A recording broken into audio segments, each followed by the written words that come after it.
también para compartir pantalla.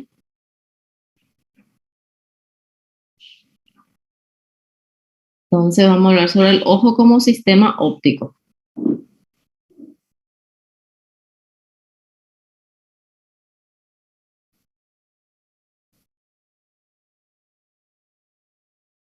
Para recordar nuevamente la estructura del ojo, ¿verdad?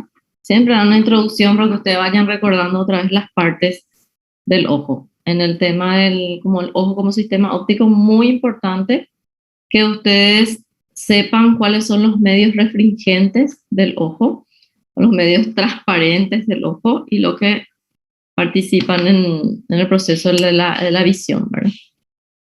Como se acuerdan, esta primera capa llamada córnea, después está el humor vítreo, que es el humor acuoso, que es el líquido que está en la cámara anterior, después está el cristalino, ¿sí? Toda esta estructura transparentes, después está el humor vítreo, ¿sí? Que es el líquido que está dentro del globo ocular. Entonces, esos medios son los que tienen que estar transparentes y son los que se encargan de los medios restringentes y de lo que nos va a dar la visión, ¿sí? De lo que nosotros podemos ver. Entonces, si una de estas estructuras está alterada, por supuesto que el proceso de la visión va a estar también alterado, ¿verdad?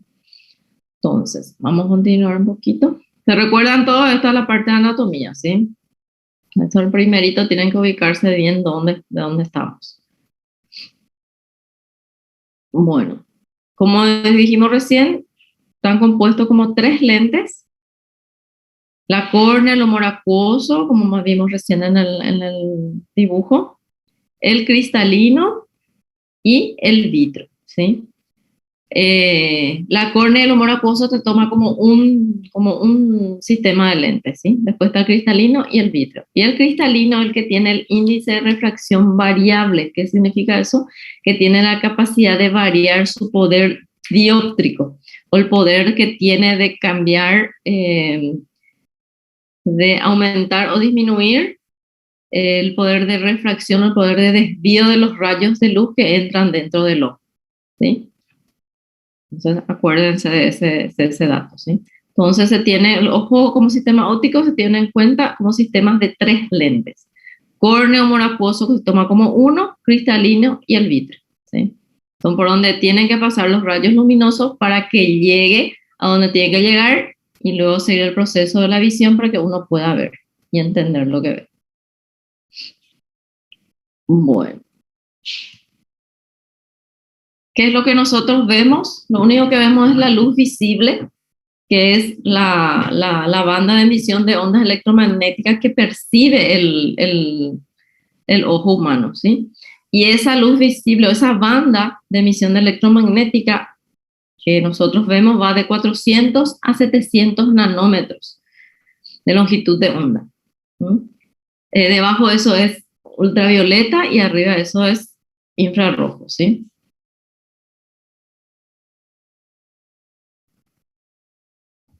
Entonces la luz visible, la luz es energía. Todo lo que nosotros vemos es parte de lo que la respuesta a lo que vemos y es energía.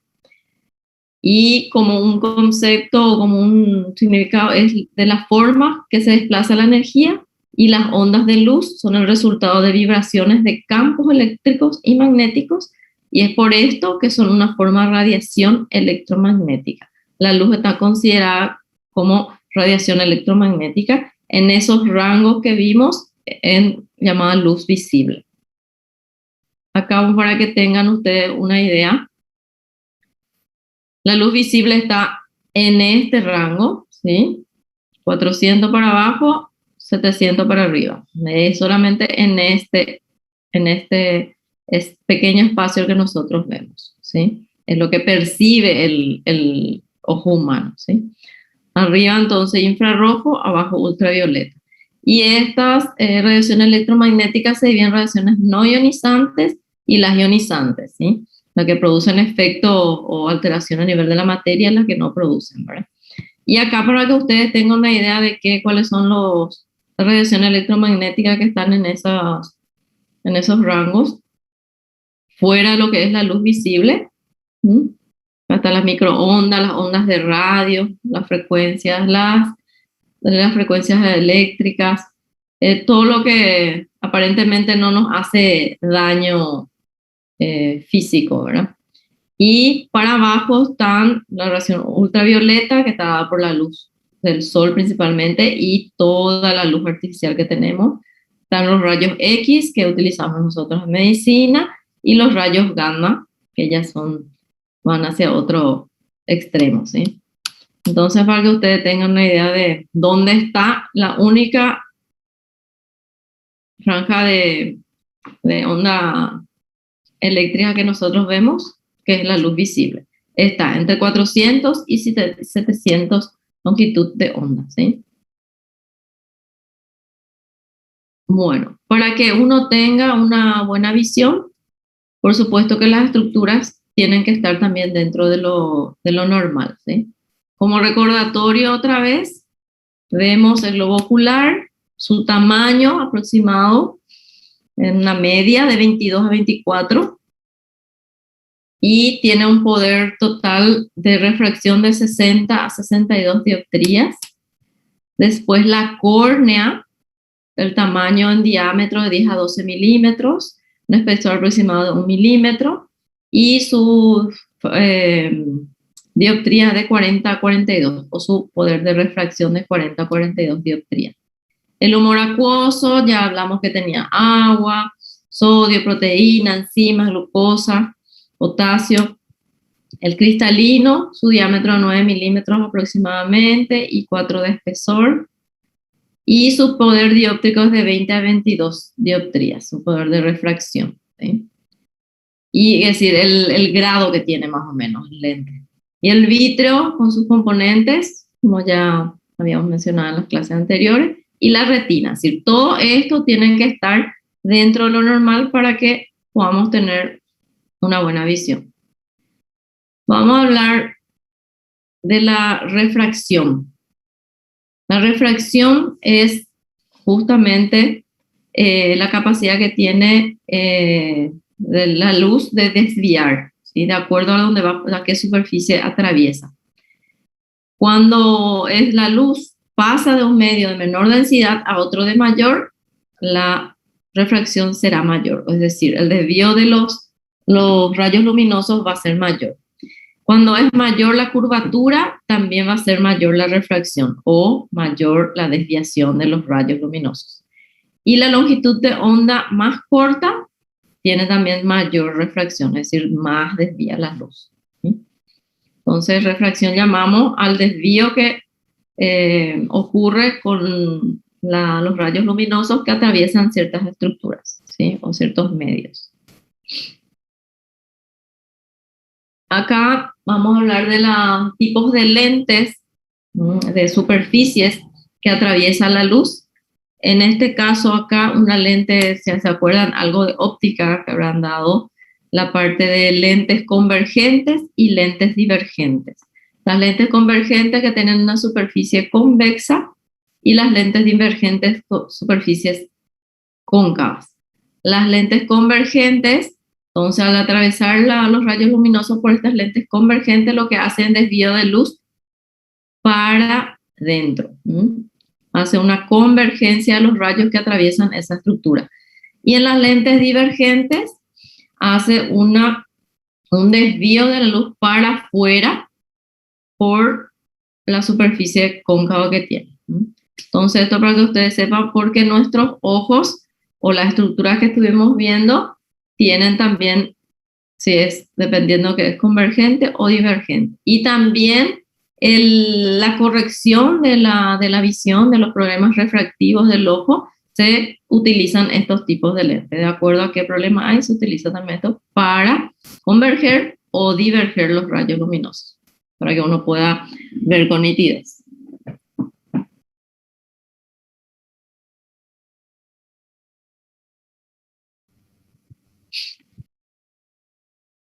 Como ya hablamos, que la refracción es el fenómeno de desviación de la luz o el poder de desviación de la luz cuando atraviesa ciertas estructuras.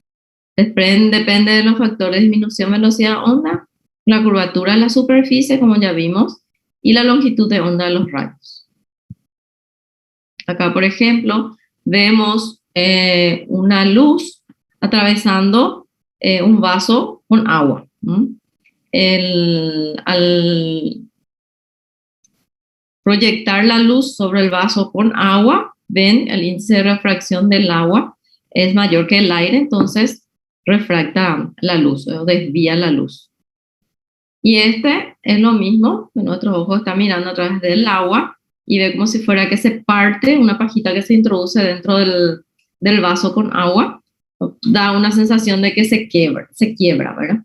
Pero es porque nuestro ojo está viendo por esa superficie y el agua con mayor densidad, entonces atraviesa los rayos y desvían la imagen.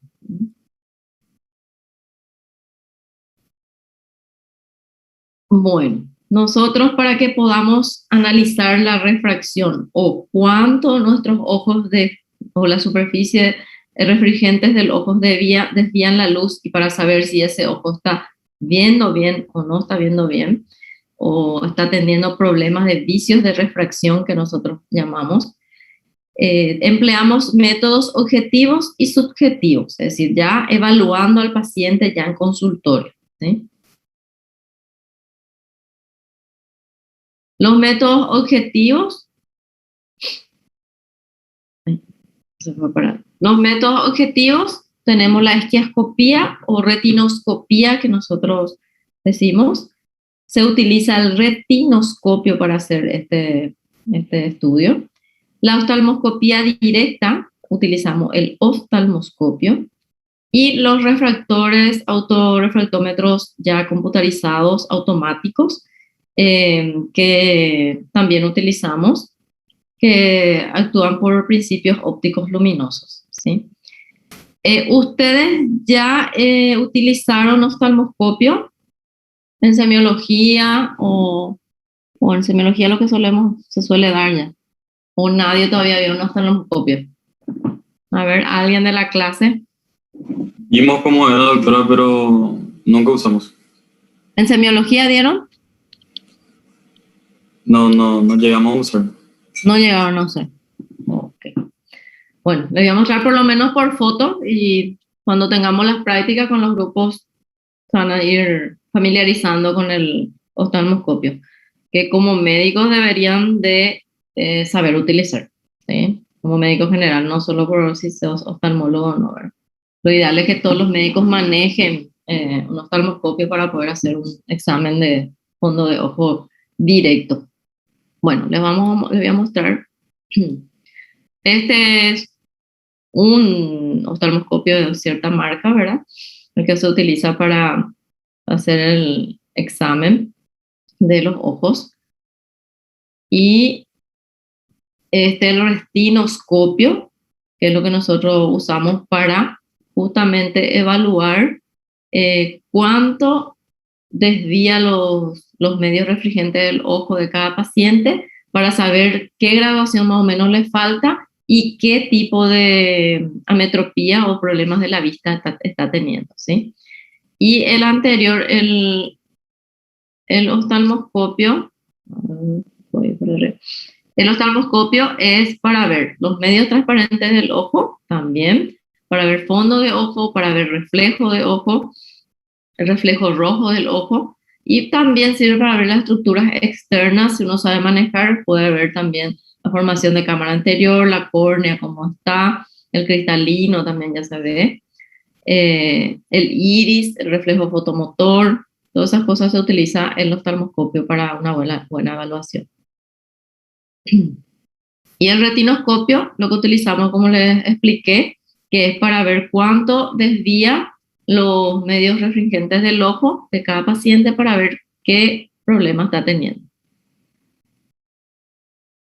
Y el autorrefractómetro, que es ya un equipo computarizado, que ya hace en forma automática y te da un grado aproximado de lo que le falta a ese paciente y de cuánto desvía la luz también en ese paciente, ¿sí? Lo mismo, si uno no tiene autorreflectómetro y tiene práctica con el retinoscopio, que es lo que antes solo esto se utilizaba para dar los grados de los diferentes correcciones ópticas, ¿verdad? Si uno tiene un buen manejo, buena práctica, con esto hace, inclusive es más fidedigno si se hace con el ojo dilatado y se ve muy bien el poder de refracción del ojo. Y con eso ya se puede ver qué grado de problema tiene ese paciente, ¿verdad? Puede ser sin ojos dilatados en pacientes arriba de 30 años y tiene una fiabilidad buena. Y menores de 30 años se recomienda dilatar para hacer un buen examen con el retinoscopio. Y este se puede hacer sin dilatación y con dilatación. Y lo mismo es más fidedigno arriba de los 30 años sin dilatación y debajo de los 30 años con dilatación. Por eso a veces se hace en el consultorio sin dilatación y si es necesario se hace con dilatación otra vez en algunos pacientes, inclusive arriba de 40 si es necesario, si no es claro la retinoscopía que le hace el paciente. Bueno, entonces esos son los métodos objetivos, como dijimos. Vamos a repasar otra vez para que se acuerden. Ustedes como médicos tienen que saber los métodos objetivos. La quiascopía o retinoscopía con el retinoscopio. La oftalmoscopía directa con el oftalmoscopio. O el autorreflectómetro, ¿verdad? El oftalmoscopio y retinoscopio, lo único que varía en esto es el cabezal, nomás se le cambia. Se utiliza el mismo mango y se cambia el cabezal. Este para hacer fondo de ojo y este para hacer la retinoscopía. ¿Ok? Bueno. Bueno, los métodos subjetivos, ahí entramos a evaluar la agudeza visual. Lo que evaluamos es la visión central, el recibir la mácula, de donde se forma la imagen, la visión central. Y de acuerdo a eso, se pone una expresión numérica, la percepción nítida de las formas, y se pone de acuerdo a cómo se va encontrando, se escribe en la agudeza visual, ¿sí? Para hacer la evaluación de la agudeza visual de los pacientes, se utilizan tablas de Snell, que es para visión lejanas, y cartillas de Jagger para visión cercana, ¿sí?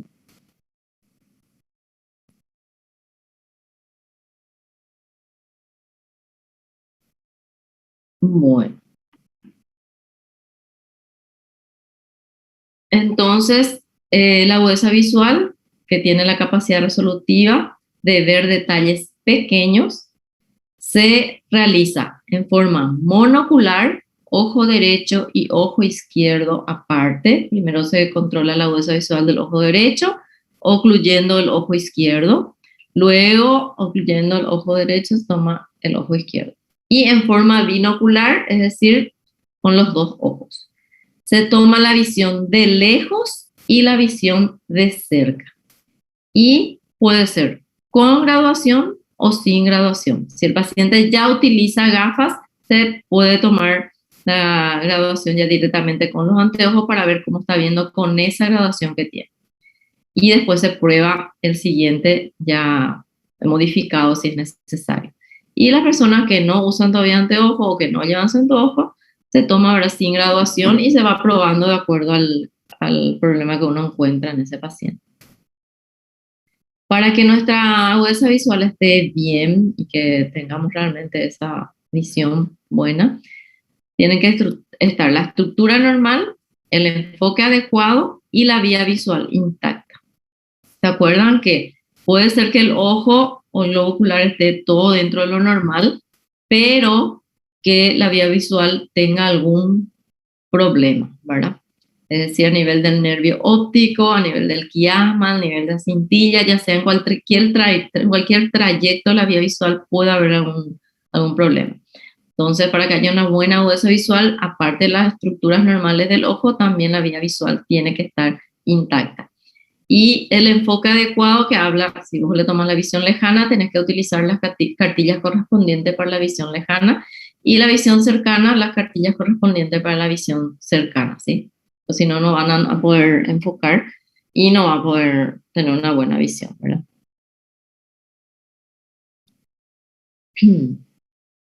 Bueno, al tener la transparencia de los medios, nosotros por medio, como dijimos que por medio del oftalmoscopio se puede evaluar el fondo del ojo, ahí permite visualizar justamente lo que ocurre dentro del cuerpo. Nosotros generalmente decimos que en la retina o al hacer el fondo de ojo y ver la retina, estamos ante la ventana del cuerpo humano, porque a través de esa podemos determinar varias alteraciones, ya sean vasos sanguíneos, a nivel de la retina, el nervio óptico.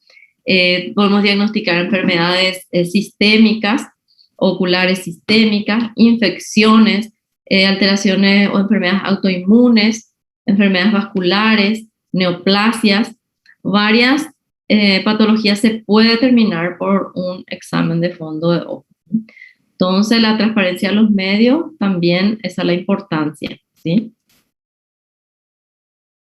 Acá para recordar las vías ópticas, globo ocular, papila,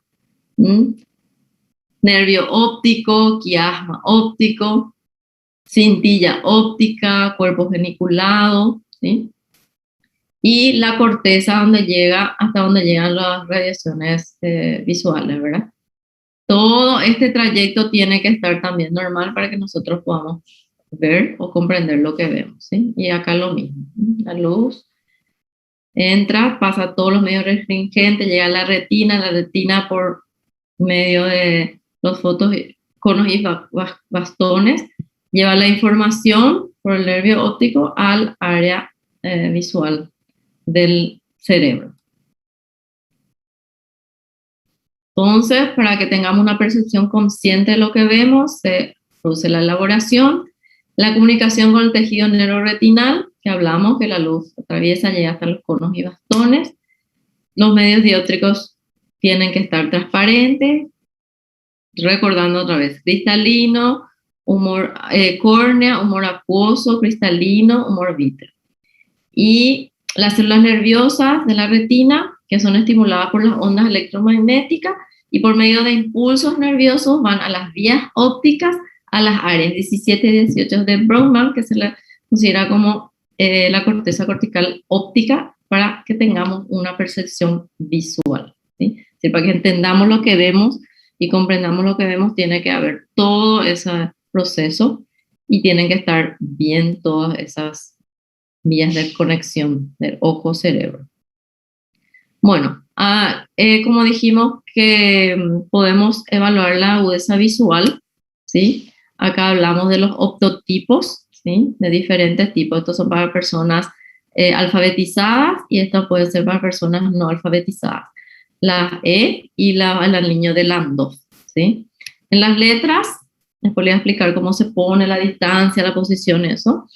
Y se va pidiendo al paciente que lea. En la niño Landau se le va diciendo, se lo va mostrando a los pacientes y se le va preguntando a dónde está la abertura del anillo, a la derecha, arriba, abajo, a la izquierda, y el paciente te va diciendo. Lo que más utilizamos en las personas no alfabetizadas, en personas que ya hablan, ¿verdad? Es, en las personas que no están alfabetizadas, mejor dicho, es la E. Lo que le pedimos al paciente es que nos diga la dirección de las patitas de la E, hacia dónde va. A la derecha, abajo, a la izquierda, arriba, y se van pasando en las líneas siguientes de acuerdo a cómo uno va respondiendo. La cartilla de Schlemm es la que utilizamos normalmente en el consultorio, ¿sí? ¿Y cómo se utiliza la cartilla de Schlemm? Generalmente utilizamos en un espacio de distancia del paciente de 6 metros aproximadamente, ¿sí? Se pone esta cartilla a una distancia de 6 metros al paciente, se le tapa el ojo izquierdo y se evalúa primero el ojo derecho. Siempre de costumbre hacer como en forma automática ya, siempre controlar lado derecho y luego lado izquierdo. Eso también es para el oído izquierdo, oído derecho, brazo izquierdo, en forma automática. ¿Por qué? Porque uno cuando está tomando la visión o está haciendo una evaluación o un examen físico, uno va a estar anotando ojo izquierdo, ojo derecho, brazo izquierdo.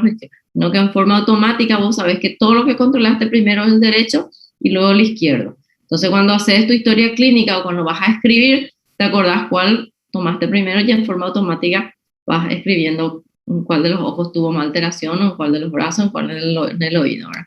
Eso te sirve para todo. Entonces en el ojo primero se tapa el ojo izquierdo, se controla la visión del ojo derecho. Luego se tapa el ojo derecho y se toma la visión del ojo izquierdo.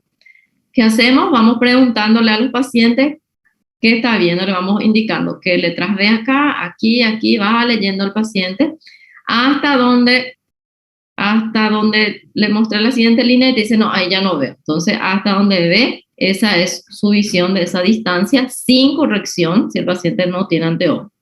Y si tiene anteojo, se pone con corrección también, ¿sí? O a veces el paciente llega hasta este número 4, ¿no? Hasta la LPED. Y ahí tiene una visión de 20-50. Este parámetro es lo que nosotros tomamos. Hay diferentes formas de escribir, pues en fracción, en decimales también. Y este es una visión de 20-40 o 20-50. La visión normal que se tiene en cuenta para este es 20-20 de 6 metros, en forma monocular y en forma binocular. Tanto un ojo por separado tiene que llegar a 20-20 para que nosotros digamos que ese paciente está viendo bien. ¿Ok? ¿Se entiende por ahí? ¿Están entendiendo? ¿Están siguiendo? Me preguntan nomás si es que quieren que paren o preguntar. Sí, escucho. Una pregunta, porque Sí. siempre, a mí por ejemplo siempre me pasa lo mismo cuando me voy al oftalmólogo, ¿verdad? Viste que vos sos capaz de leer, decir las letras, pero ¿qué pasa cuando, por ejemplo, yo ya veo, por ejemplo, estoy en la línea 20-20, pero yo veo todo borroso, pero por asociación yo asocio a las letras, igual cuenta como 20-20 o... 20-20, pero justamente el médico te va a estar preguntando, ¿estás viendo bien nítido? O si no, el paciente directamente te dice, lo veo, doctora, pero veo medio deformado. Ah, entonces un 20-20 difícil. Entonces, se describe así, 20-20 difícil, con corrección o sin corrección. Entonces, ya dependiendo cómo ya te está probando el anteojo o no, ¿verdad? Y ahí se ve, porque está 20-20 difícil, ve por ahí un astigmatismo que falta corregir, algo. O otra cosa que ocurre y que tienen que saber ustedes, que nosotros tenemos un ojo preferencial. ¿Qué quiere decir eso? Que siempre vamos a ver mejor en uno de nuestros ojos. El que tiene mejor visión, con ese vas a ver siempre, y cuando tú tapas el otro y ves, ve un poquito borroso, pero distinguís las letras. Pero nunca es igual. Inclusive pasa en gente que no tiene problema de anteojos, ¿sí? Que ven 20-20, pero al taparle uno y otro me dice, me parece que este lado veo menos, pero leo todas las letras esas, ¿verdad? Y de poner en el otro, en este veo bien. Entonces ahí vos ves cuál es su ojo preferencial, ¿sí? Eso siempre hay. Nunca un ojo es igualito al otro en la visión, ¿ok? Entonces eso para que tengan en cuenta. Y si hay un problema de astigmatismo, por ejemplo, que vamos a ir hablando más adelante, es peor, porque ahí, si un ojo tiene más astigmatismo que el otro, uno tiene más, siempre hay uno el que mejor ve, ese es su ojo preferencial. Entonces no va a ver así perfecto en los dos, ¿no?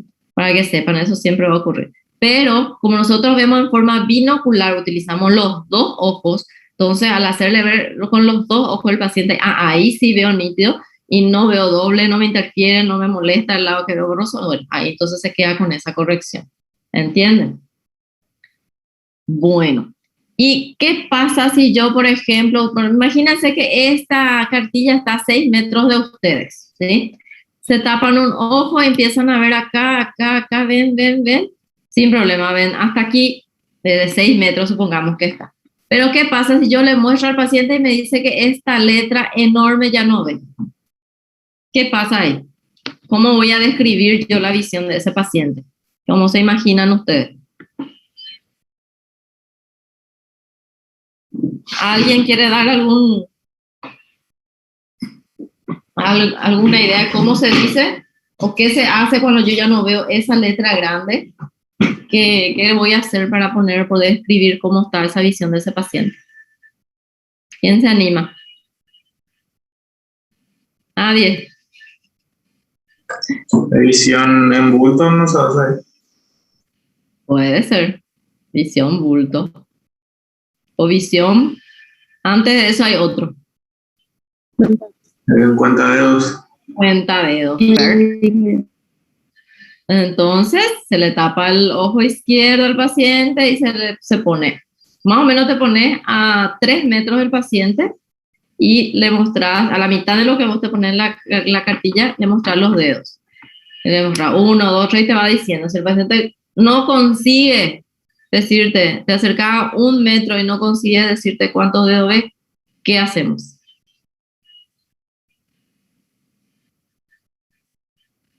¿Qué pasa si no ve, no puede contar los dedos? Hasta 1 metro llegamos con los dedos y no ve. Te acerca más y ¿qué te dice el paciente? Lo que recién dijiste.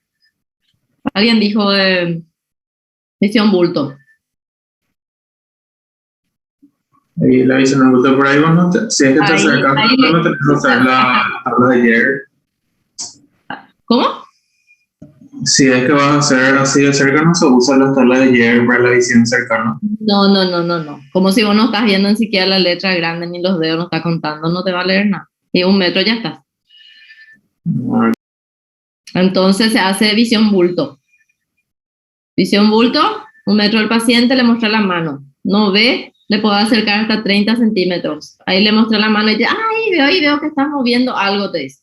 ¿Y cómo estás moviendo? ¿Estoy haciendo chao o estoy haciendo de arriba para abajo? Y ahí el paciente tiene que identificar. Entonces ahí vos describís. Ojo derecho, visión bulto a 30 centímetros. O visión bulto, ojo izquierdo con corrección, sin corrección, de acuerdo a cómo vos estás controlando al paciente. ¿Y qué pasa si no veo ni siquiera la mano? No tiene visión bulto, le hace así el paciente. Nada, no veo nada. Te dice, ¿qué vamos a hacerle? ¿Cómo vamos a...? Porque no puedo poner en su ficha, no ve nada. ¿Cómo voy a describir? Porque acuérdense, ustedes como médicos generales, los que no van a hacer oftalmología, van a recibir en algún momento algún informe oftalmológico y tienen que entender de qué es lo que dice ahí, pero no pueden decirle al paciente, yo no entiendo, no sé lo que dice ahí. ¿Qué vamos a hacer si no ve visión bulto? ¿Qué voy a hacer más con ese paciente? ¿Se imaginan qué les puedo mostrar? Sí, digan. Con la luz. La luz, perfecto. De ahí se toma entonces la visión, si tiene visión luz. ¿Cómo se realiza el examen para saber si hay una visión luz? Se tapa con la palma de la mano del mismo paciente, le hace tapar el ojo. Le voy a poner, a ver un poquito, si es que pueden ver. Acá me ven. Bueno, entonces, ¿qué hago con el paciente para hacer visión luz? Le digo que tape con la palma de su mano, su ojo, preferentemente sin anteojo, y bien apoyado, y en el ojo libre, con el ojo derecho, le apuntan con el oftalmoscopio o con una luz, con una linterna, algo así. ¿Y qué le van haciendo? Primero le proyectan de frente. Le preguntan al paciente, ¿estás viendo? Y te dice, sí, veo. ¿De dónde viene la luz? De frente, te dice. Y después le pones acá abajo y le dices, ¿estás viendo la luz? No, no estoy viendo. O sí estoy viendo. ¿De dónde viene? De abajo.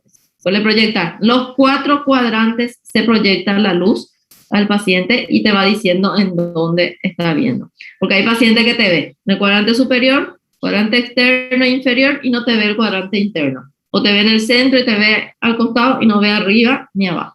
Entonces, ahí se va describiendo cómo ve el paciente, ¿sí? Con visión luz, buena proyección luminosa, sí, ve en todos los cuadrantes que le van poniendo de la luz. Mala proyección luminosa, si ve solamente en cierto cuadrante. Y nosotros generalmente ponemos con una cruz en el cuadrante que ve positivo y negativo ponemos en el cuadrante que no ve. Le hacemos pequeño dibujito a veces en el informe oftalmológico.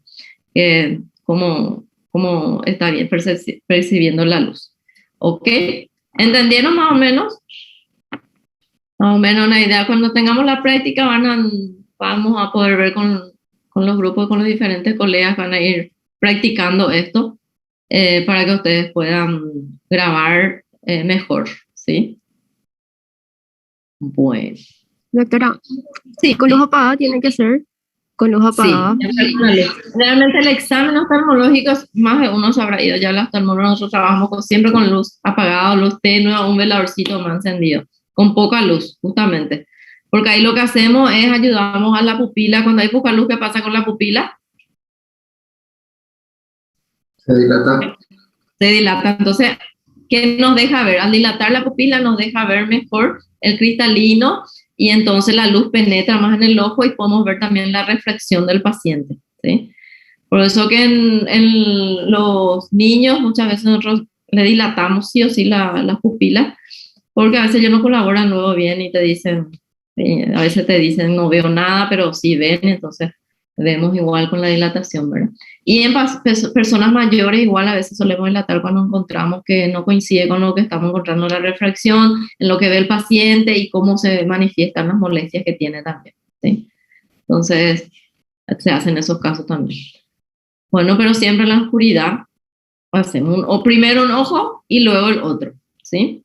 Y si tienen anteojo, como dijimos, con corrección o sin corrección, ¿ok? Bueno, vamos a ver acá. Vamos a salir otra vez de aquí. Voy a apagar mi cámara. Bueno. Y acá explica otra vez el tema lo de la cartilla de Schlemm, que es una prueba clínica para determinar la agudeza visual y expresa la agudeza visual en números, ¿verdad? Es para que nosotros podamos describir lo que ve el paciente y es universal. Es decir, este control de agudeza visual, si yo le pongo tal paciente tiene tanto, tanto, tanto y le describo cómo es su visión, ya sea por decimales o por, ¿cómo se llama? Por fracción, es universal. Es decir, acá en cualquier parte del mundo eso se entiende, ¿sí? Entonces cualquier informe te sirve en todas partes.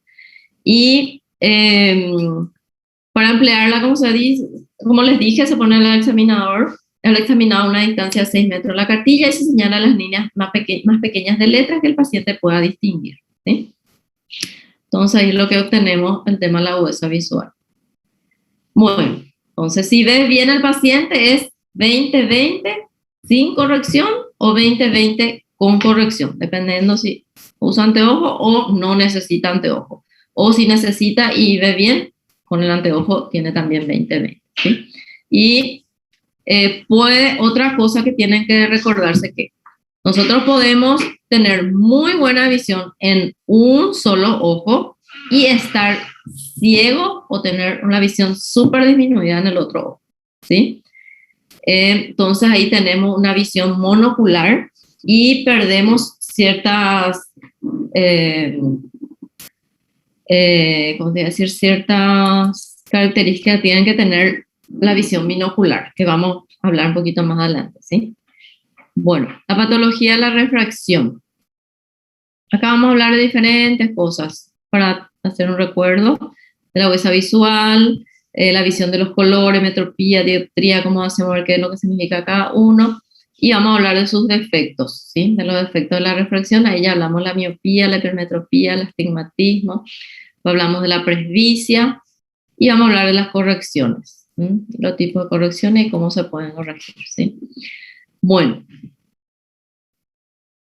Acá lo que acabamos de explicar y que ustedes me ayudaron, ¿sí? Entonces, visión cuenta dedos cuando no llega a ver las letras más grandes de la cartilla, es de Schlemm. Visión bulto, como ya dijimos, con la mano.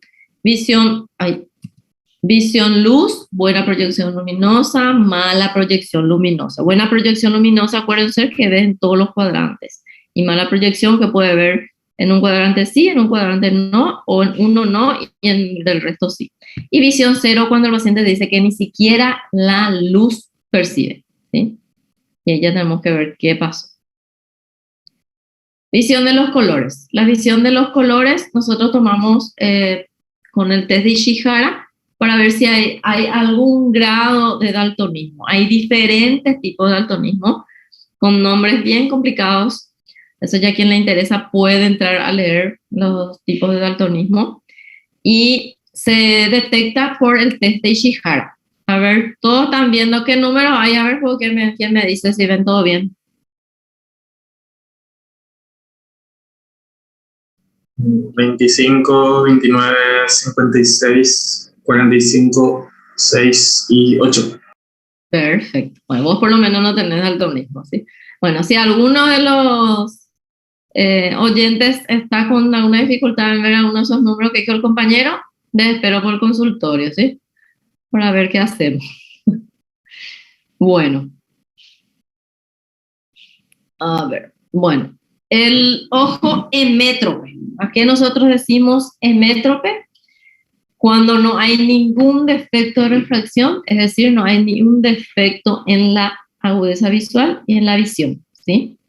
Entonces hablamos de un ojo hemétrope cuando el sistema óptico del ojo, córnea, humor acuoso, humor vítreo, dejan que los rayos luminosos penetren y hagan las desviaciones correspondientes a las estructuras dentro de lo normal. Hace que los rayos luminosos que penetran todas esas estructuras formen un foco único a nivel de la retina. ¿Ok? Entonces, este dibujito tengan en cuenta para que ustedes puedan aprender cuando hay una ametropía, cuando ya hay algún defecto de la refracción. Entonces, en métrope no hay defectos de refracción, ¿sí? Y la luz que penetra en los ojos forma un solo foco en la retina, ¿ok? Bueno, entonces, la ametropía ya dijimos que las estructuras tienen que estar, son normales. Tiene una córnea que va entre 40 y 42 dioptría, que es su poder de refracción. El cristalino va entre 20 a 22 dioptría. Y la distancia de la retina, 22 a 23 milímetros. Es decir, el tamaño del ojo también interfiere acá para que un paciente sea hemétrope o no tenga ningún defecto en la refracción. ¿Okay? Y como dijimos, cuando hay defectos en esas estructuras, o cambia o se altera alguna de estas estructuras, hay defectos en la refracción, ¿no? Ya no hay un ojo hemétrope. Dioptrías. Estamos hablando constantemente del poder dióptrico, decimos 40-42 dioptrías, 20-22 dioptrías. ¿Qué es las dioptrías? Las dioptrías es la unidad de medida de referencia del poder de refracción al atravesar una lente. Es decir, la dioptría es la capacidad que tiene de desviar los rayos luminosos. Es la medida que se tiene que... esta lente desvía tanto en dioptrías, ¿sí? O su refracción es tanto, desvía los rayos luminosos y se coloca como dioptrías, ¿sí? Entonces este es el poder de refracción que atraviesa, que los rayos luminosos atraviesan. Bueno, nuestros ojos van creciendo durante los años. El ojo del lactante tiene aproximadamente un largo axil de 17 milímetros, ¿sí? A los 1 año, 19,5, hasta los 8 años crece de 5 a 6 milímetros. Y a los 15, 16 años más o menos ya se convierte en lo que va a ser un ojo adulto, que es 24 milímetros aproximadamente. El ojo del lactante o los bebés tienen una hipermetropía fisiológica justamente porque el ojo es pequeño aún. Por eso ya habrán escuchado, no sé si tienen por ahí hermanitos chiquitos que hayan consultado y le dicen, siempre los niños hasta cierta edad tienen una hipermetropía normal para la edad, porque sus ojos todavía no están totalmente desarrollados. Entonces pueden tener un problema de hipermetropía. A algunos niños les molesta o tienen síntomas y otros no. Entonces por eso es que van a escuchar a veces que yo antes usaba anteojos con el chiquitito y después mejoró porque usé mis lentes. Indefectiblemente iba a mejorar posiblemente ese ojo porque era una hipermetropía fisiológica, ¿verdad? Por eso a pasar ciertas edades deja de usar los anteojos. Y muchas veces se da al paciente porque algunos tienen síntomas y le molesta. Y en algunos no, dependiendo mucho de cada paciente. Entonces, por eso que algunas veces se da corrección. Ahora con todo esto de las clases virtuales, las clases presenciales, forma híbrida que tienen la mayoría de los niños y adolescentes, la mayoría están usando corrección, lo estamos recomendando dar también para ayudar en la acomodación y en el descanso de los niños y también para la protección por el tema de los rayos ultravioleta y la luz azul. y del brillo de la pantalla, la computadora, el celular, todo eso, ¿verdad? Pero sí, para que sepan que en los niños hasta los 7 años la mayoría tiene una hipermetropía fisiológica. Por eso se dice que el examen los niños empieza desde antes de los 2 meses de edad. El primer examen donde se hace el test del ojito, donde justamente lo que vemos es el reflejo pupilar de los bebés, si tiene el reflejo rojo, si es que eso nos da una traducción de que si hay el reflejo rojo, está transparente la córnea, está bien formada la pupila y tiene el cristalino también transparente y el vítreo transparente. Entonces el reflejo rojo es muy importante hacer el examen en los bebés, ¿sí? El desarrollo en la visión ocurre hasta los 7 años, ¿sí? Y en la maduración, la parte muscular de los niños aparece recién a los 6 meses. Por eso que van a ver bebés menores de 6 meses que a veces van a mirar como en forma visca, miran hacia la nariz o miran hacia arriba, hacia un costado, no fijan todavía la mirada, pero es porque todavía no ven bien. Acuérdense que nosotros nacemos prácticamente ciegos, nuestra visión se empieza a desarrollar a partir de que vemos la luz. A partir de los estímulos luminosos recién se produce todo el proceso de la visión. Mientras que no vemos la luz en la panza de la mamá, nosotros somos prácticamente ciegos. No así como la audición, que la audición se desarrolla ya muy temprano, ¿sí? Entonces, por eso que un bebé al nacer se pide ahora el test del ojito antes de los 2 meses, la evaluación, la parte muscular a los 6 meses, que es para ver si empiezan a fijar la mirada, porque ya aprenden a ver de a poquitito, a 1 metro, 2 metros, hasta los 1 año, ya la reconocen las personas extrañas, ¿sí? Entonces va desarrollándose su visión en forma gradual. Por eso no es eso como antes se decía, no, primer examen se hace cuando se vaya a la escuela. Ahí ya es tarde. Si tenía algún problema esa criatura, generalmente ya no se puede hacer nada a esa edad. Entonces, lo antes posible es consultar y hacer el primer examen oftalmológico, que ahora le llaman test del ojito, que las pediatras son las que siempre envían. ¿Okay? Vamos a ver ahora en las prácticas qué es el reflejo rojo para que ustedes vean también, ¿sí? Bueno. Acomodación. ¿A qué llamamos acomodación? La acomodación, capacidad que el ojo le permite cambiar su poder de refracción, que es el poder de desviar la luz, para ver objetos a distancias diferentes. Y ahí, ¿les acuerdan que les dije que el cristalino era el único que podía cambiar su poder de refracción? Justamente lo que participa en la acomodación. En el cristalino, ¿qué ocurre? Hay un aumento de la curvatura de la cámara anterior para ver objetos de cerca, aumenta su poder dióptrico, ¿sí? ¿Se acuerdan que el cristalino estaba sostenido por la célula de zinc y por el cuerpo ciliar, que participaba justamente en la acomodación?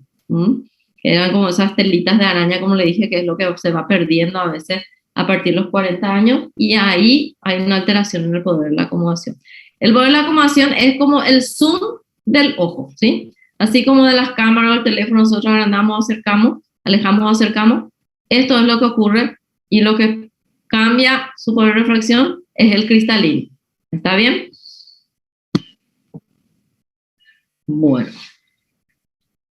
Y ahí, como les dije, la contracción del músculo ciliar más la relajación de la célula de zinc y da un abombamiento cristalino y hace que uno pueda ver los objetos de cerca. Y cuando miras de lejos, hace otra vez un cambio en la acomodación y enfoca lo que es para lejos, ¿sí?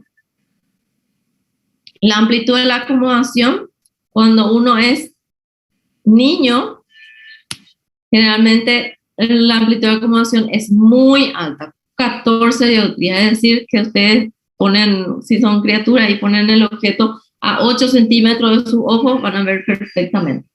Y a los 20 años de 11 dioptrías, que es ya a 30 centímetros, 30 años 8 dioptrías, que es más o menos ya lo normal, y entre los 40 y 45 años ya va perdiendo ese poder de acomodación y ya disminuye otra vez la la amplitud de acomodación. Ya se va a 3,5 nomás. Es decir, en vez de ver a 35, 60, 35, 40 centímetros de la visión cercana, tiene que estirar los brazos para poder ver a una distancia más lejos, porque su poder de acomodación disminuye, ¿sí? ¿Y qué es lo que pasa? Cuando uno pierde la acomodación, es porque los procesos ciliares son como músculos muy finitos que van perdiendo la elasticidad. Entonces, parte de los cambios fisiológicos relacionados con la edad. Es muy relativo, a veces aparece a partir de los 40 años, a veces antes, o puede aparecer arriba de los 45. Es muy diferente para cada persona, dependiendo de la genética, ¿sí? Y de la herencia que tienen, de acuerdo al grado de visión que tengan sus ancestros, ¿verdad? O el poder de visión que tengan. Y a los 65 años se endurece casi prácticamente todo y el poder de acomodación es solamente de una dioptría. Prácticamente de cerca no enfoca ningún objeto. ¿Ok? Bueno, entonces, hablamos de la visión lejana hace rato. Acá no puse nomás las cartillas de Jagger como un compañero preguntó. Eso se realiza para visión cercana. Se pone una cartilla con unas letras pequeñitas de diferentes tamaños y se le pone a 35 a 40 centímetros de los ojos del paciente y le pregunta si consigue ver hasta las letras más pequeñitas, ¿sí? Hasta los 40 años posiblemente va a ver sin problema. A partir de los 40 años va a querer estirar ya para afuera la cartilla. Y ya dice, no, ahí ya me molesta, acá recién veo bien. Y ahí ya hablamos de utilizar lentes para lecturas, ¿sí? Que es lo que les va a pasar también a ustedes, ya nos pasa a nosotros, ¿sí? Y eso va progresando hasta los 60 años. El poder de acomodación disminuye totalmente a los 60 años y ahí solo con anteojos ya voy a ver las letras pequeñas. En el reflejo fisiológico, la acomodación participan varios factores. ¿Y qué es lo que ocurre? Ahí está. Ocurre un aumento de la curvatura del cristalino, entonces participa el cristalino. Existe una convergencia binocular, es decir, actúan los músculos extrínsecos del ojo, los músculos externos, y hace una pequeña convergencia, como si fuera que miramos un poquito hacia la nariz. Y produce la miosis o con leve contracción del iris para hacer la acomodación, ¿sí? Entonces hay tres factores. Cambia la curvatura del cristalino, hay una convergencia binocular y se produce la miosis. Entonces participan en el reflejo de la acomodación la estructura del cristalino, los músculos oculares externos del ojo y el iris. ¿Ok? Entonces, esto, voy a volver a ver para atrás. Esto acá, este reflejo fisiológico, la acomodación, con todo esto de las clases virtuales, estar en la computadora más de 4 horas, el trabajo que se realiza en la casa, los que viven a oficina hacen todo en la casa, está más de 6, 7 horas frente a la computadora, se altera también este mecanismo fisiológico de la acomodación. ¿Por qué se altera? Se altera para la visión lejana, porque estamos muchas horas con todas estas estructuras accionadas y entonces cuando estamos trabajando acá de cerca y miramos de lejos, nos damos cuenta que vemos todo borroso. Mucha gente ahora se va a consultar por eso, porque ¿qué pasa? Nosotros le llamamos espasmo acomodativo. Entonces te da una falsa miopía, le decimos nosotros. El paciente viene, tengo doctora, no veo nada de lejos, solo por eso vengo. No, antes veía y ahora hace 1 año que no veo, hace 2 años que no puedo ver. Estoy trabajando o estoy usando un celular y miro lejos y no veo nada. Entonces ahí le preguntamos cuántas horas está trabajando, qué utiliza en el trabajo, si es computadora, si es solo el celular. Entonces eso se le enseña a los pacientes a utilizar y ahora estamos recomendando hacer unos ejercicios de descanso 22. Cada 20 minutos hacer un descanso de 2 minutos, relajando la acomodación. ¿Cómo hacemos? Le pedimos al paciente que deje de mirar todo lo que está haciendo cerca y procure mirar un pasillo, una ventana, un cuadro que esté más de 5 metros de distancia donde está el paciente, para que relaje por 2 minutos y fije su mirada para lejos. Eso hace que todo esto se relaje, tanto los músculos extraoculares y el iris y también la curvatura del cristalino, ¿sí? Y eso hace que tenga muchísimo menos cansancio. La mayoría de la gente se va, no ve bien de lejos y le duele la cabeza, ¿sí? ¿Por qué duele la cabeza? Y siempre el dolor de cabeza o la cefalea que te refiere en la parte frontal o detrás de los ojos. ¿Por qué? Acá está explicada. Porque justamente está con el espasmo por muchas horas, el espasmo acomodativo, y los músculos extraoculares están trabajando intensamente por largas horas. También el iris y también el cristalino. Entonces estamos recomendando hacer esos descansos para que puedan trabajar más tiempo y no estén con mucho dolor de cabeza.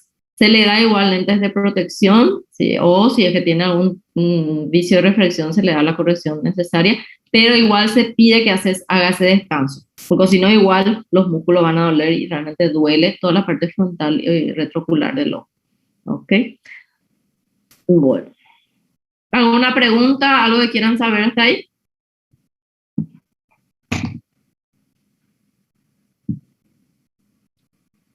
¿O todo bien?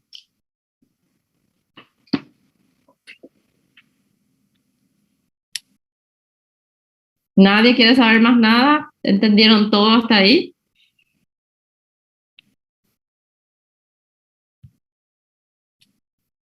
Pero parece que entendieron todo porque nadie dice nada.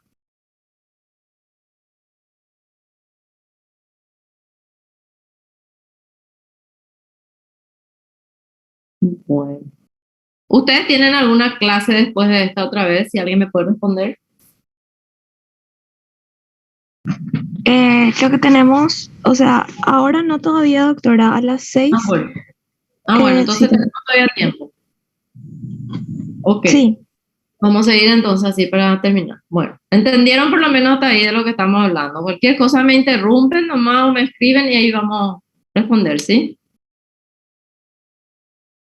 Bueno, ahora ya vamos a hablar de la patología de la refracción, ¿sí?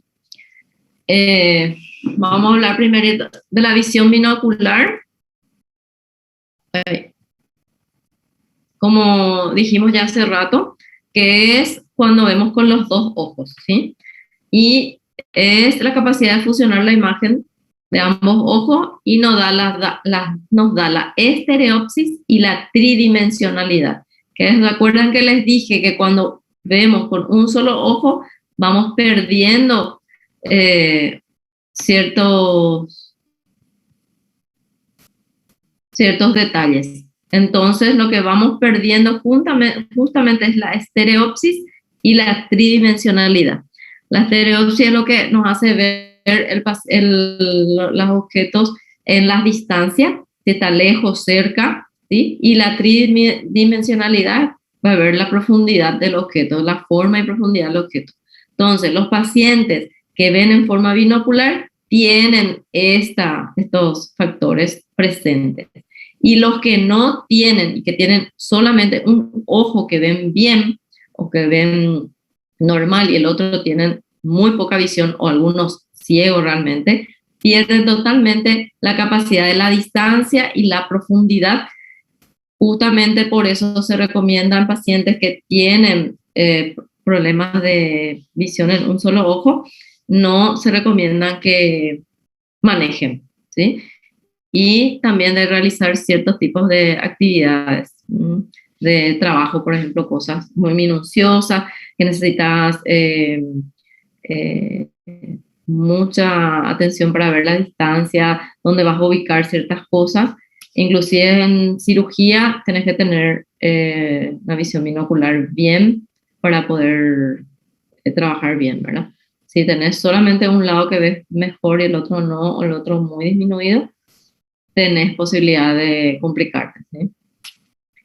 Tanto al manejar o cuando hacer actividades que requieran mucha minuciosidad, ¿sí? La anisometropía. La anisometropía es otro término que van a escuchar o van a por ahí ver en algún informe. Es la diferencia de dioptrías entre un ojo y otro cuando es más de 3 dioptrías, es decir, cuando hay más de 1 grado de diferencia o 3 grados de diferencia entre un ojo y otro, uno de los ojos se vuelve perezoso y no se desarrolla. ¿Qué pasa? Entonces el cerebro le desarrolla al ojo que mejor ve. ¿Por qué? Por los estímulos que recibe el ojo, la retina, las células nerviosas que van por todo el nervio óptico hasta llegar al área visual del cerebro. Uno de los ojos da mayor nitidez y el otro menos. Entonces el ojo desarrolla más, uno aprende a ver más con un lado y no aprende a ver con el otro ojo. Entonces va a haber gente que justamente tienen un lado miopía, otro lado hipermetropía, un lado ven mejor y el otro lado ven peor, aunque se le dé toda la corrección posible, ¿sí? Aparte, cuando hay diferencias de más de 1 grado de dioptría entre un ojo y otro, no se puede dar toda la corrección óptica. Entonces se da lo máximo con lo que el paciente pueda tener una visión binocular sin que le altere en la nitidez, porque si no le da con mucha diferencia y empiezan a ver doble, ¿sí? Entonces se le da en el ojo que menos ve, lo menor posible, que no le interfiera al ojo derecho, porque si no el cerebro recibe como doble imagen cuando hay mucha diferencia de grado entre un ojo y otro. Por eso que en algunos casos no se puede corregir todo el grado de un paciente en un ojo, se da máximo en uno y en el otro se le corrige hasta donde no le produzca esa visión de diplopía, ¿sí? Entonces ya otro término nuevo, anisometropía. Bueno, entonces hablamos de emetropía cuando no había defectos de la refracción. Ahora hablamos de ametropía cuando falta la emetropía. Entonces tenemos la hipermetropía, la miopía, astigmatismo, ¿sí? Entonces vamos a hablar de la hipermetropía. La hipermetropía, más allá, dice por su terminología, ¿no? Es la metropía más común, es de carácter hereditario, es decir, si en la familia hay problemas que tienen anteojos que tienen hipermetropía, es más probable que tengan también los hijos. ¿Qué pasa en la hipermetropía? ¿Qué pasa con los rayos luminosos que atraviesan las estructuras de los ojos o los medios refringentes del ojo? ¿Qué pasa con esos rayos? Se forman o forman su foco principal detrás de la retina. Es decir, no forman el foco en la retina, entonces, por supuesto que no ven nítido. Pueden sí hacer un esfuerzo de acomodación y eso hacen que puedan enfocar, ¿sí? Pero al hacer tanto esfuerzo de enfoque, justamente el motivo de consulta más frecuente es dolor de cabeza, ¿sí? Y acá, en forma esquemática, mostrando. El ojo normal, ¿se acuerdan? Que los rayos luminosos penetraban todas las estructuras refringentes del ojo y se formaba un foco único en la retina. En el ojo hipermétrope, estos rayos luminosos vienen y se enfocan y forman un foco detrás de la retina, ¿sí? Entonces, por eso que no ven, tienen que acercarse o alejarse de acuerdo a la distancia que estén para ver bien. Bueno, hay varios tipos de hipermetropía. Las simples,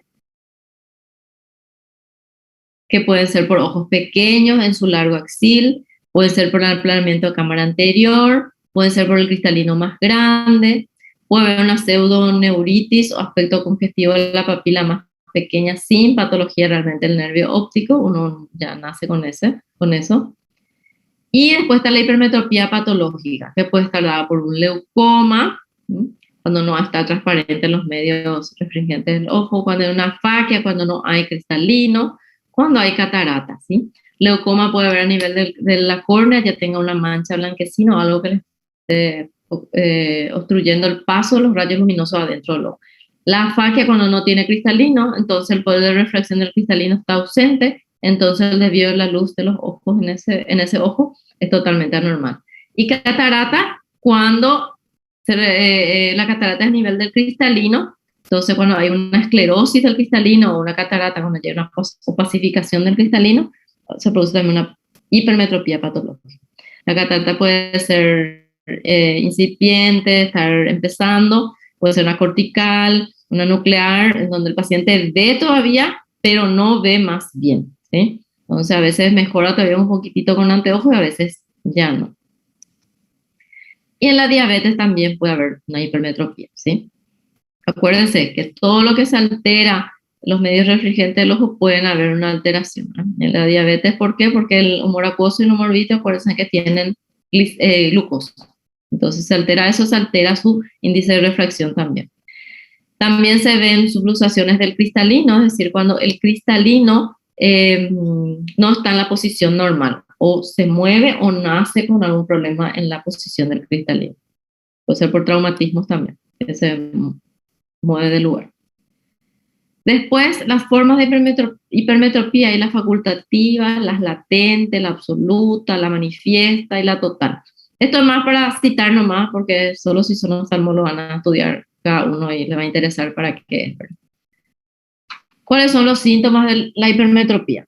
Dolor de cabeza, las cefaleas, la famosa cefalea, que es el motivo de consulta principal en oftalmología, ¿verdad?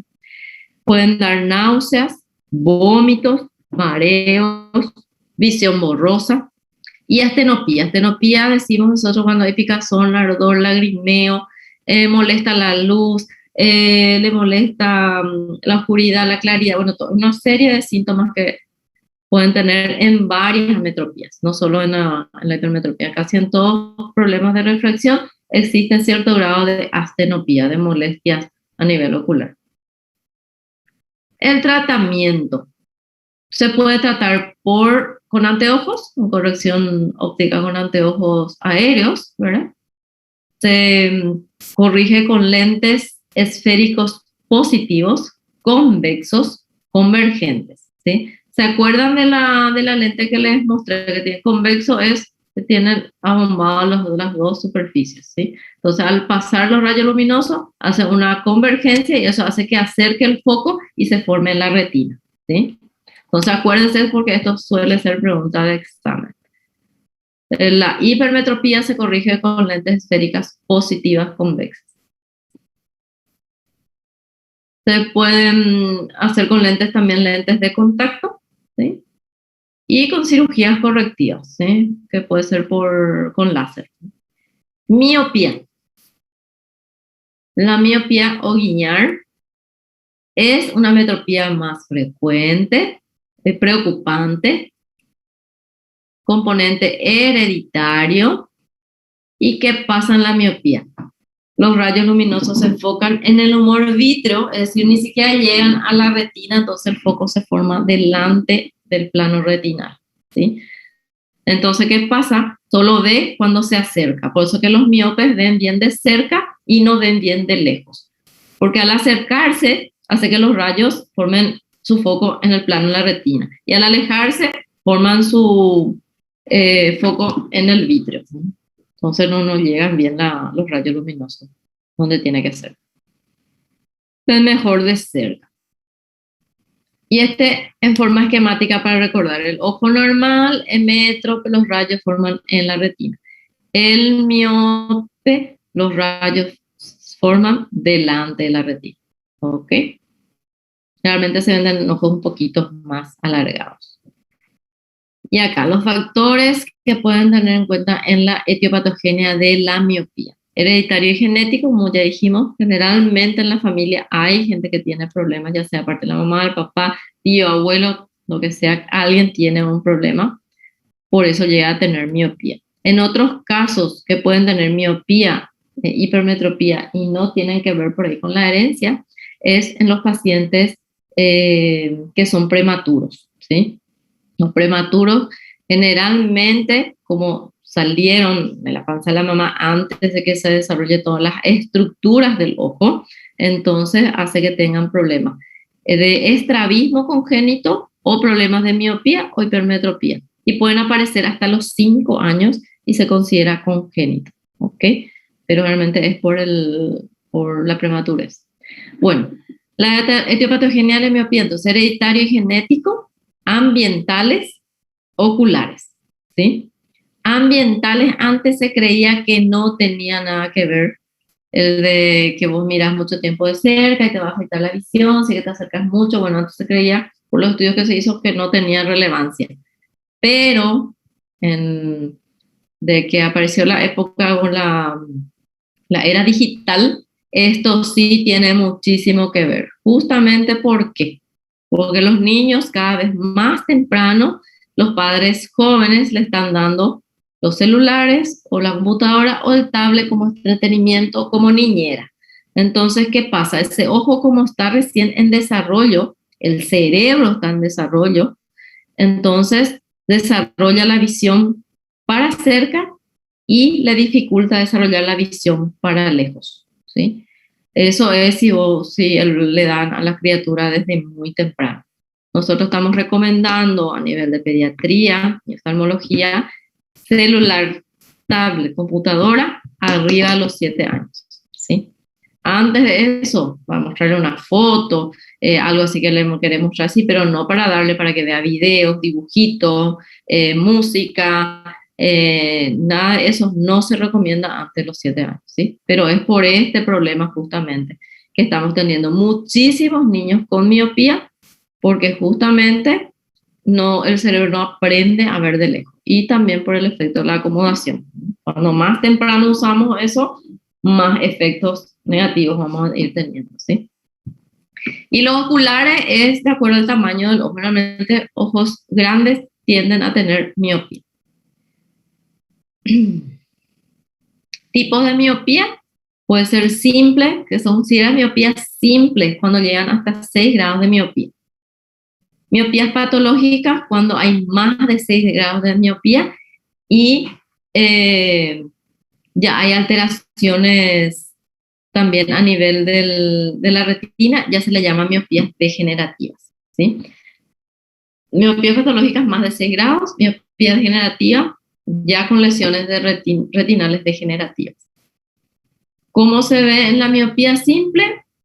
La refracción, como dijimos, máximo 6.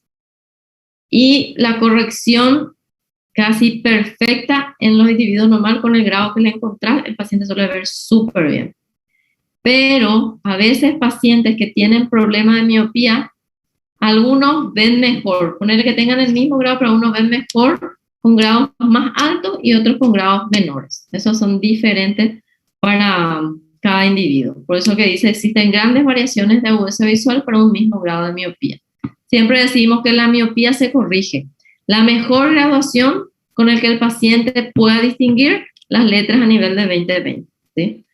Si vos me dice que ya en 20/20 ya ve, los dos está bien, bueno, si hay otros te dicen, veo, pero no veo también, pero veo todo, ahí le dejas, no le das las super correcciones, sino le estás ayudando al ojo que no haga ningún trabajo más. Generalmente por eso no se da la corrección total en lo que tiene miopía simple.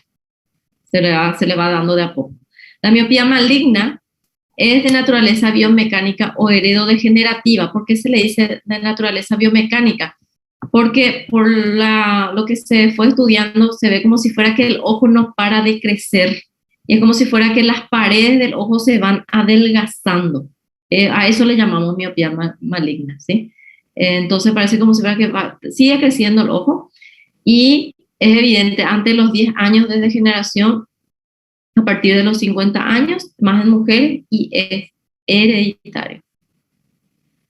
Entonces, acá justamente progresiva elongación del globo ocular, parece que no para de crecer. Y los cambios degenerativos en la retina y coroides por ende, pues como va creciendo, va elongándose, entonces parece que se va estirando todas esas estructuras, la retina y el coroides. Y esto tiene un efecto incapacitante en la edad laboral. Generalmente arriba de 50 años tienen muy poca visión. Y le voy a mostrar acá unos dibujos de cómo se ve al mirar con el oftalmoscopio. Se ve una seminula temporal alrededor de la cabeza del nervio óptico, se ve estafilomas posteriores, puede tener agujero macular, agujeros retinianos periféricos y desprendimiento de retina. Acá le voy a mostrar unas fotografías para que ustedes vean. Al mirar el fondo de ojo, este es un fondo de ojo totalmente normal, un ojo con una miopía patológica. el nervio del ojo, mira, hay un estafiloma ahí alrededor. Se ve la coloración totalmente alterada. Se ve la parte de la coroide, estas partes manchas negritas son parte de las coroides. Entonces hay una atrofia del epitelio. Y por eso es una patología discapacitante con el tiempo. ¿Cómo se corrige la miopía? Se corrige con lentes esféricos negativos, ¿sí? Divergentes. Es decir, con la superficie externa cóncavas. Entonces, al pasar los rayos luminosos, hace una desviación de los rayos de reflexión para afuera y hace que el foco se produzca más lejos a nivel de la retina. Se puede hacer con lentes, con anteojos normales aéreos o lentes de contacto y con cirugías refractivas, que puede utilizarse en forma, nosotros decimos cirugías combinadas de diferentes formas, ¿sí? La cirugía láser lo que hace es trabajar sobre la superficie de la córnea, ¿sí? Estas son para las miopías no patológicas, ¿sí? Y lo que hace es una ablación, es decir, hace desaparecer, hace evaporarse una parte de la córnea y hace que ese ojo pueda cambiar el poder de refracción y hace que se forme la imagen en la retina. Y el astigmatismo.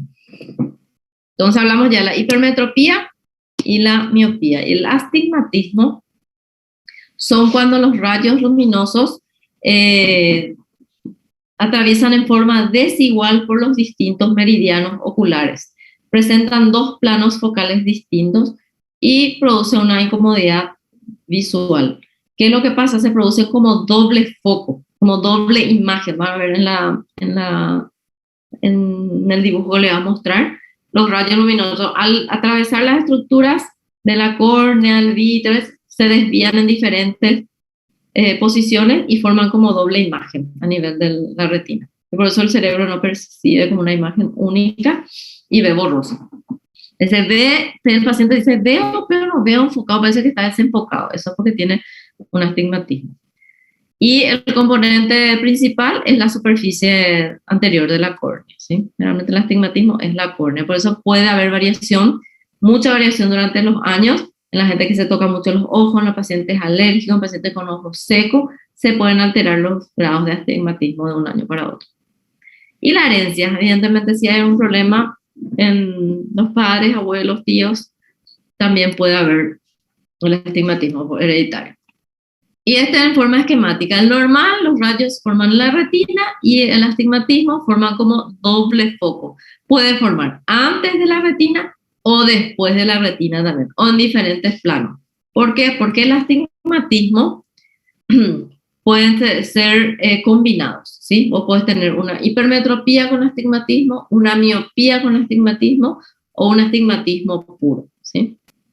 Los síntomas del astigmatismo también cefalea, hay disconformidad visual, porque te dice, yo veo pero no veo bien, dice, yo veo las cosas, veo de lejos, de cerca, pero parece que no veo nítido. Y astenopía de diferentes grados, que le da lagrimeo, ardor, que le pica los ojos, le molesta la luz, la claridad, le brilla la pantalla, le brilla la pizarra, todo eso. Le brilla la luz de los autos a la noche, le molesta mucho cuando llueve, peor, bueno, así. Clases de astigmatismo pueden ser regulares, simple cilindro, compuesto, esferocilindro, lo que les dije justamente. Puede ser cilindro puro o puede ser hipermetropía con astigmatismo o miopía con astigmatismo, que se llaman los compuestos o esferocilíndricos, positivos o negativos. Y los mixtos, que hay cilindros cruzados, estos son más complicados todavía. Y los irregulares, que no se puede corregir con los anteojos, o con cristales cinéticos, se corrigen con otros tipos de lentes. Y se pueden utilizar a veces lentes rígidas o semirrígidas en casos de los queratoconos. Pero en casos de leucoma, cuando hay una mancha en la córnea, heridas, distrofias, cicatrices o degeneraciones corneales, no hay forma de corregir ese astigmatismo. En el queratocono se corrige una parte, pero tampoco es una corrección total. ¿Okay? Entonces, astigmatismos irregulares ya no se puede corregir con anteojos. También la catarata puede haber un astigmatismo irregular. Corrección ópticas. Entonces, ¿cómo se corrigen los diferentes grados de ametropías? Las lentes esféricas positivas y negativas, las lentes cilíndricas positivas y negativas. Las lentes esféricas positivas para hipermetropía, para lentes esféricas negativas para miopía. Y las cilíndricas positivas y negativas dependiendo si es combinado con hipermetropía o con miopía también. Y las lentes de contacto, que se pueden ser rígidos y blandos, pueden ser monofocal o multifocal. Es decir, lentes de contacto que te sirven solo para ver de lejos, y ya hay lentes de contacto multifocal también que te sirven para lejos, intermedio y cerca. Pero las multifocales no sirven para el astigmatismo, ¿sí? Y las lentes de contacto monofocales sí ya vienen para astigmatismo, pero las multifocales todavía hasta el momento no. ¿Qué tipo de materiales se utilizan para las correcciones? Pueden ser mineral, orgánico o policarbonato. El mineral es el vidrio mismo que antes se utilizaba, que solamente había corrección con lentes de vidrio, que ahora prácticamente ya muy difícil que encuentres, ya no se produce prácticamente, muy raro, y es mucho más caro ahora, antes era lo más barato. El orgánico y policarbonato son de materiales parecidos al plástico, ¿verdad? Entonces son más livianos, son más resistentes porque a la caída no es que se caen y rompen totalmente como el mineral, antes se caía y se hacía triza. El orgánico y policarbonato se caen, se pueden picar los bordes, pero no se parte tu lente, ¿verdad? El orgánico es un poquito más, del grosor un poquito más grueso, y el policarbonato un poquito más fino, ¿sí? Y los tipos pueden ser monofocal, bifocal, multifocal. Monofocal le decimos cuando es para lente o solo para lejos o solo para cerca, ¿sí? Bifocal le decimos las lentes que tienen para lejos y para cerca, y tienen una semiluna que es para cerca y arriba su visión lejana. Y la multifocal tienen diferentes focos, tanto para lejos, intermedio y cerca, y eso de acuerdo a donde el paciente enfoca los ojos va cambiando, es decir, va enfocando en las diferentes posiciones, ¿ok?